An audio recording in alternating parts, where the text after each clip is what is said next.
Within a vast, mysterious universe, there spins a small planet whose dwellers debate endlessly about what is out there, and in what seems to be a genetic disposition in much of humankind, controversy over a variety of topics. Sadly, much of this discussion results in no positive action. There are, however, some among us who go far beyond mere talk and work to implement their convictions. Food for Thought Productions is pleased to present such a person. Our guest today is Zoot, and that's his whole name, as in Cher or Elvis. And in the debate on whether the role of prison should be punishment or rehabilitation, he comes down firmly on the side of rehabilitation. As part of his responsibilities at the prison, Zoot directs the Men's Theater Productions Project, excerpts from which will be included in this program. Here is Zoot with our producer, Lee Baker. Well, Zoot, it's a pleasure to have you here. I was so impressed with what you're doing at the rehabilitation at the prison.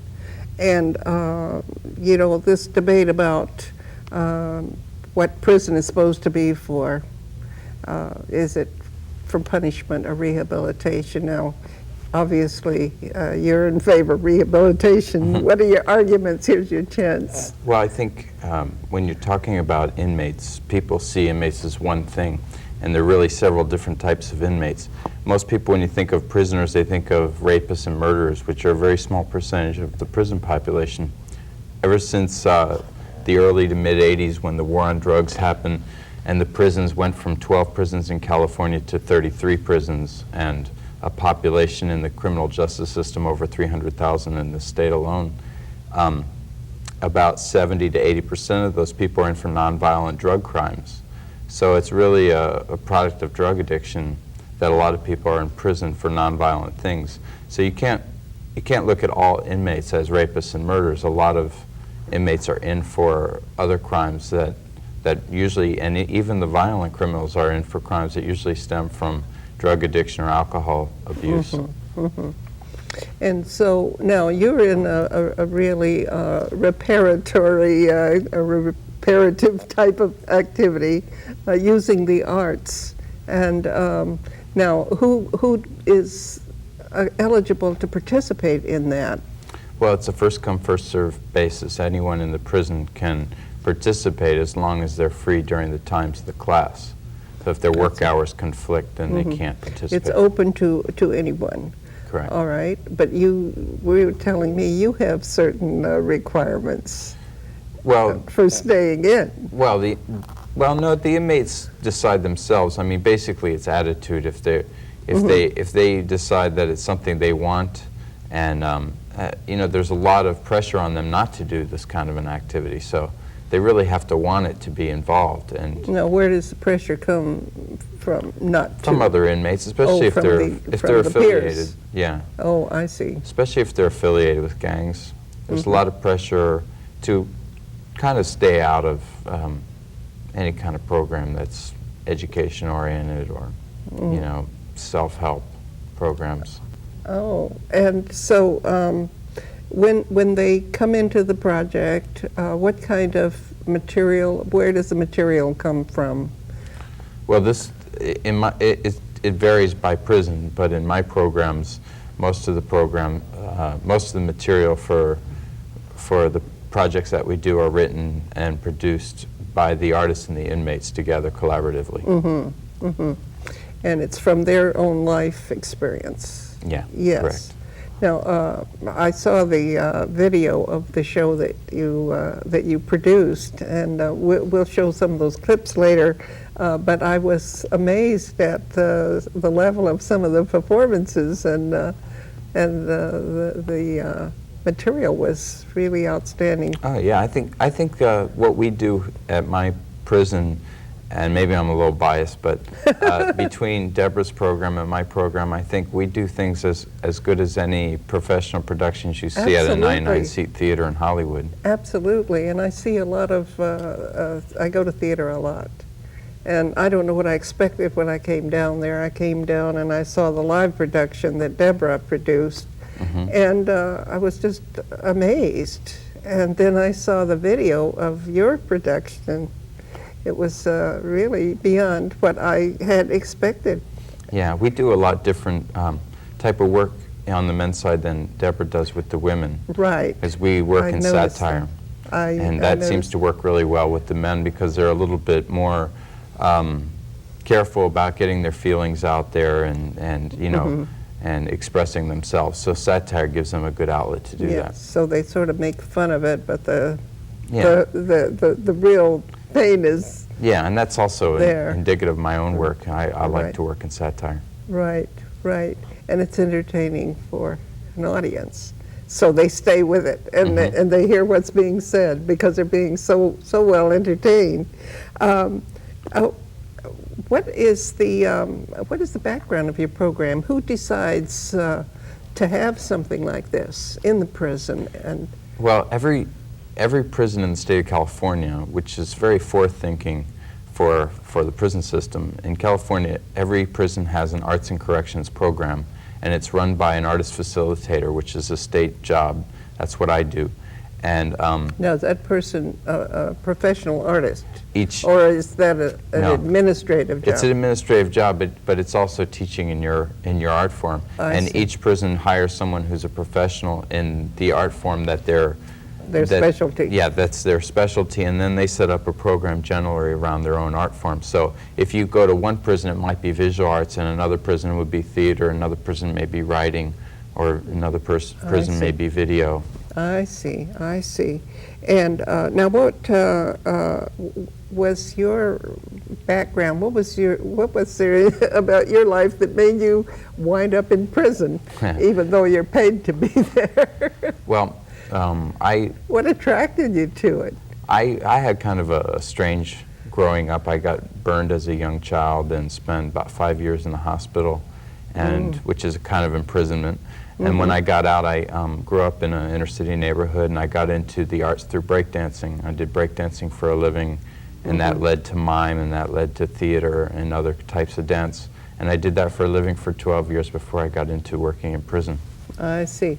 But what made you want to work with prisoners? Most people want them locked away and they don't want to hear from them again. Why do you want to be with these people? Well, my whole career has been working with at-risk kids and adults, at-risk populations, and there's no one more at risk than inmates. And the fact of the matter is 99% of them are going to get out one day. So do you want them behind you at the 7-Eleven because they've been through an art program and they're buying milk, or do you want them behind you at the 7-Eleven with the gun ready to hold the place up? That's the difference. But well, that's the whole argument for rehabilitation rather than punishment, which getting someone out that's embittered instead of someone who's sort of raised up to another level. But I would probably be behind you at the 7-Eleven with a gun if it wasn't for the arts myself. So, and So I'm you not any different understand. than the people that I work with, Right, except so- that I made that choice. Right.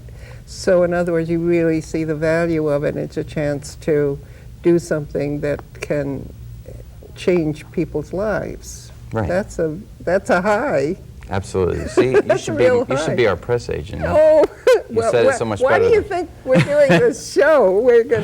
We're doing this show, and the reason I like to do this, and I did one with Deborah about her project too, is because if you describe what you do and why it works and is a positive thing, then we'll have this video that other people can see and maybe have similar programs, you know. And in fact, some of the things that you've learned, these people have already gotten into trouble. Maybe it would be wise to include some of this ahead of that in school when children are small. Absolutely. And yeah. then they have outlets for their energies that You know, are positive. A lot of the reason that we have funding for arts in prison is because there was a report done in the 80s that showed that it reduced recidivism by about half of that of the general population, which means that about half as many people that go through the arts program are going to come back to prison as the general As would population. otherwise. Oh, So, right. so we keep funded because that statistic shows that we The we are value. cost effective. Right. If they did the same kind of study with schools, if they could, they could Well, that it's probably even well, more effective on the front end than They- on the back end. They have done studies, and as a matter of fact, I did a program with the superintendent of schools in Ventura County, and he had statistics at his fingertips that they have seen that children who have arts education do better in Absolutely. math, Yeah, I've seen those reading, studies. and so on. So they have the statistics, and it's a matter of just fighting to get the arts in the schools, and then you wouldn't have so many people where you have to work with them, you see.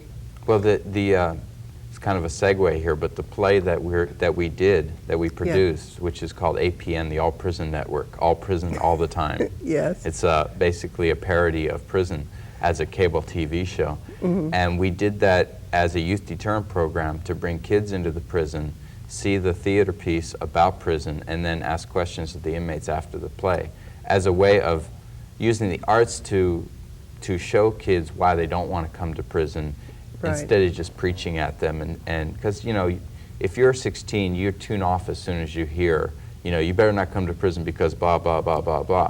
But if you have somebody, you know, acting out That's entertaining. very precise You're ways. getting the message. Well, I could see how well that was done. That's what you mean by satire. You're making fun of a situation, but showing how horrific it Right. really is. And then what are the difficulties? I was going to compare you've mentioned some of the satisfactions because, you know, you're able to help people maybe turn their lives around, not come back there. But there must be some frustrations too. Oh, well, yeah. I mean, anytime you work with people at risk, there's a burnout factor, you know, where you're working with people and you think that something is happening, and then you find out that, you know, oh, they're back on their addiction, or they're back in prison. You think they're doing well, and you find out that they've fallen again.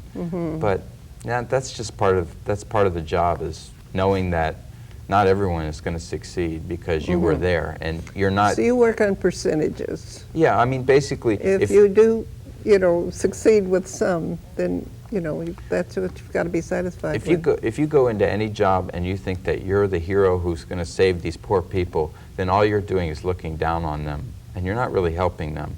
But if you go into a job thinking that I'm going to work with these people and we're going to all learn something together, then you're bound to succeed and not get burned out as quickly as, you know, otherwise. Well, how do you win their confidence that you're not going to talk down to them? How do you win their confidence? By including them in the process. I mean, that's what it's all about, is that this is about them, it's for them, it's by them. I see. And you're just there to facilitate, to direct, and to organize. So it's their baby, actually. Basically, yeah. Yes. I mean, And you're able to do that. most of these people never even seen a theater piece, let alone written one before. So they required a lot of, you know, help as far as guidance goes. Yeah. But their stories, like, you know, I tried to write a play about prison last year on my own, and I could never come up with anything as wonderful as what they had. Because they've lived it. Their stories are amazing, amazing stories, and to be able to get those out and to get them to be able to tell their own stories, and in some cases tell other people's stories, was, you know, it was a great thing. It was a great thing to see. They really grew a lot as actors. A and lot of them writers. have talent that is really on a professional level. Oh yeah, definitely. And as musicians and actors and Sure, and we've had a couple guys leave and get scholarships to college for their writing. We've had one guy who wrote about half this show with me is paroled, and now he's doing promotions for Tommy Boy Records. And yeah, there's a lot of successes, and there's some failures too. But Right. you know, if some people are succeeding that wouldn't have succeeded without the program, then it's worth it doing it. Now I talked to Deborah about what happens, you know, in the follow-up, and I wanted to see what you think about this. Is there any follow-up, because the transition from leaving prison to getting back into the regular population, that's quite a difficult. Yeah, that's the most difficult thing. Yeah. So what is done to facilitate that? Absolutely nothing that I know of, and the reason is there's good reasons for that. I think part of it is that the corrections responsibility ends when they leave prison. And it's a bureaucratic problem in that paroles is a different division. And so there's not a lot of interaction between what happens with corrections and what happens with paroles. It's not a real follow-up, even though corrections should be, it's all under one management, isn't it? Or no, they're not. separate. They're totally separate bureaucracies. And part of the problem is that there's not a lot of transition from one to the other. And there are new pilot programs that are changing that. And I think those are expanding within the prison system pretty rapidly, especially with drug treatment, and it's helping out a lot.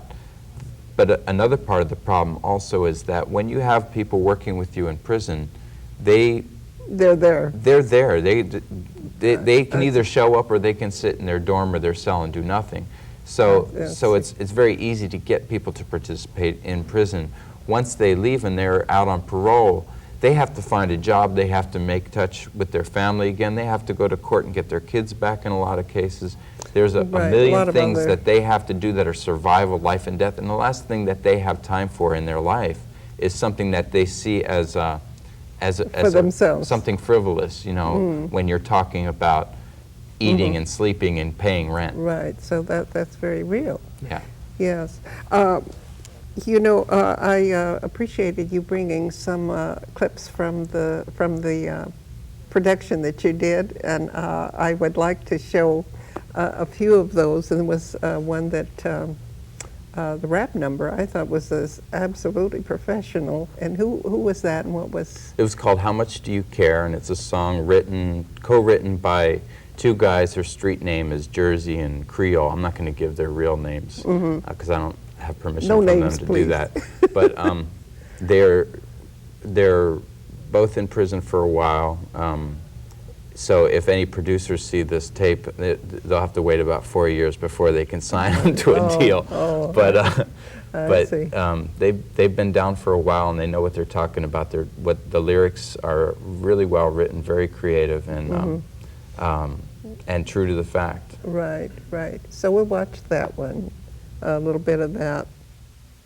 And in your cars just to say they love you. Keep your head up in your back up against the wall. And I'll be there at the gates when the wheels fall off. And all you gotta do is maintain your mental frame. And I'll be there at the gates on your release date. Brothers, I know will bring the buckets. The life of daughter got no buckets. Then there was another one that was talking about satire. The one about life in prison. Right. We call it the APN tour. It's a tour of the APN network, the All Prison Network, and it's just a satire that I co-wrote with the inmates on, you know, showing how bad what it would really happen is if you ended up in there. And it's right. So let's watch a little bit of that one. You act irresponsibly now, you can receive our 3 strikes lifetime guarantee. You will get free room and board at one of 33 convenient locations statewide. We'll have gated 24-hour security. A few celebrity guests. Hi, Mr. Nice Stalker. Full medical and dental benefits. Recreation with personal trainers. A nurturing environment. Convenient shopping. Fashionable attire.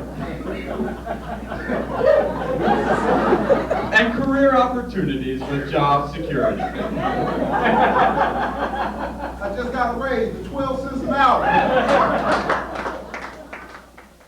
And then there's a very touching situation with the man who had HIV, and he wrote this song. Yeah, we tried to make this play a musical as much as possible, because music is also a big part of our program. Right. And in the first one, you saw the rap. That was also the band, our own prison band. And this is our own prison band. It was written by the drummer, and it's called HIV Won't Stop Me Now, and it was dedicated to a friend of his who was living with HIV and trying to get through that, knowing that you have a terminal disease. So it was really sort of to inspire this one, the friend, not to give up because he had. Yeah, HIV infection is the highest right now in minority communities, and the biggest reason of that is because of people going to prison and getting affected in prison and then coming back and infecting their loved ones on the outside. Right, right. It's very high because of HIV because of intravenous drug use and homosexual behavior in prison with people who are not normally homosexual and not taking precautions. Right. So we'll listen to the band.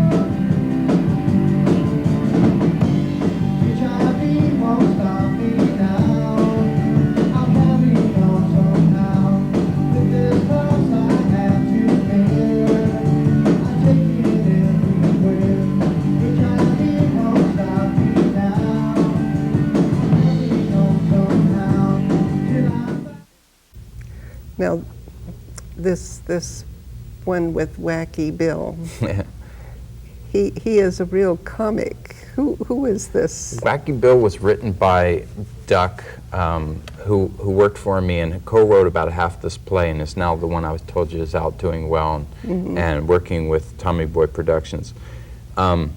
It's about an old. It's based on a real person he knew in prison.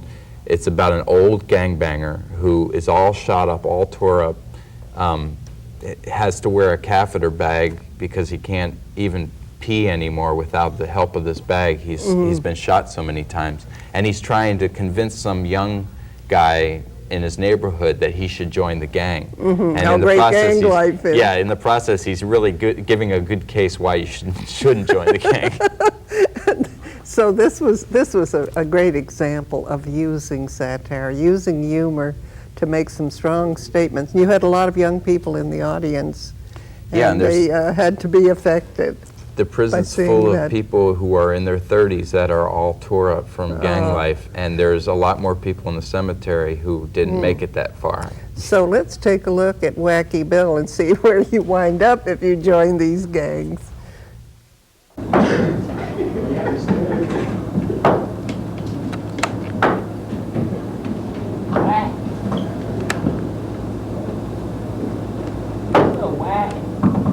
So you want to be like your homie Wacky Bill, huh?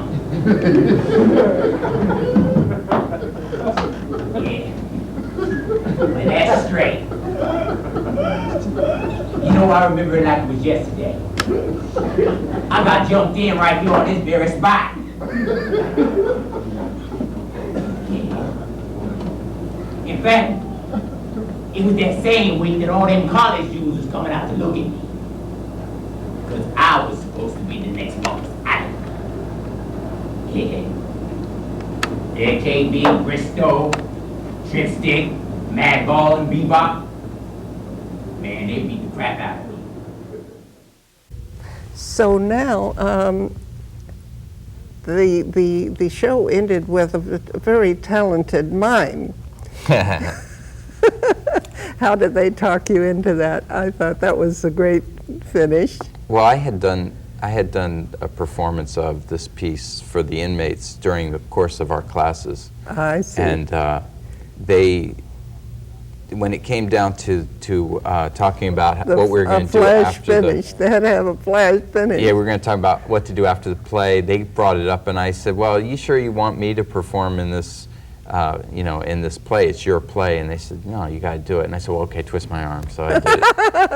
I thought that was great. It was a great way to end that show, and so. But there's a message in there too, and the message is that you can overcome. If I can overcome an orthopedic disability that I had to come up with, and growing up in in a neighborhood, inner city neighborhood, and with that disability, and then become a dancer and a mime and make a living at it, then they can overcome whatever they need to overcome to make it in the world. Well, I've never seen dance and mime combined so effectively Thank you. before, and it was just wonderful. I really appreciate you coming and sharing all this with us, and we're going to end this show the way you ended your show, Okay. with the robot. Great. Thank you very much.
Watch for our report on the arts project in the women's division at Norco next week.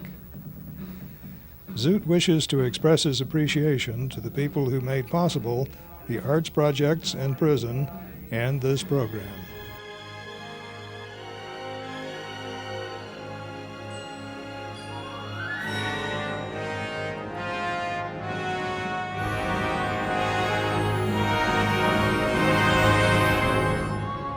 We hope you have found this program intellectually stimulating and that you will continue to investigate the ideas raised here.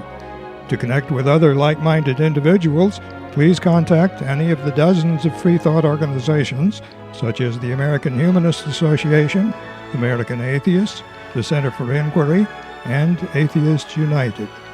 You may also email the producer directly via leebaker27@gmail.com. This program has been distributed through the courtesy of Atheists United.